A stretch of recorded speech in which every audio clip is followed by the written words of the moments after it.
Ngugi wa Thiong'o, mwandishi maarufu kutoka nchini Kenya na mtetezi wa fasihi ya Kiafrika, alifariki dunia akiwa na umri wa miaka 87 mnamo Mei 28, 2025 huko Beaufort nchini Marekani. Alizaliwa mnamo Januari 5, 1938 katika kijiji cha Kamiritho, Limuru nchini Kenya. Ngugi alijulikana kwa kazi zake zinazoshughulikia urithi wa ukoloni na utawala wa kidikteta, akitumia riwaya, insha na tamthilia.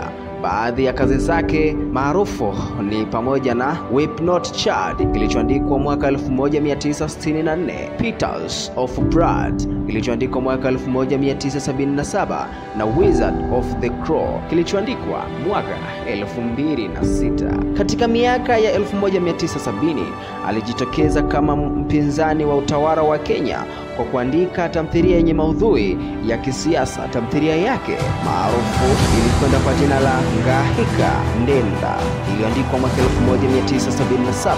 Aliyeandika kwa Kikuyu ilizuiwa na serikali na yeye alikamatwa na kufungwa gerezani kwa mwaka mmoja bila kesi.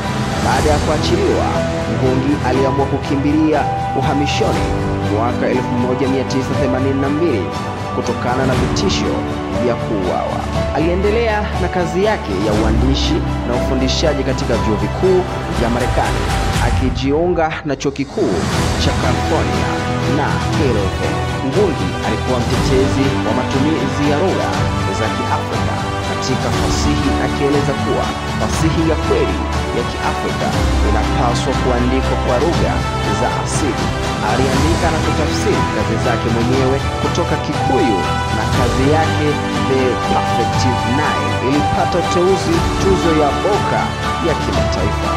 Ingawa alikumbana na changamoto nyingi, ikiwa ni pamoja na saratani ya tezi dume na upasuaji wa moyo, Ngugi alijulikana kwa msimamo wake wa kupigania haki na uhuru wa kifasihi. Aliwahi kusema, upinzani ni njia ya kuishi. Mchango wake katika fasihi ya Kiafrika utaendelea kuwa na athari kubwa kwa vizazi vijavyo. Nilikuletea makala hii, mimi ni Ibrahim Mohamed, Dar es Salaam, Tanzanite TV.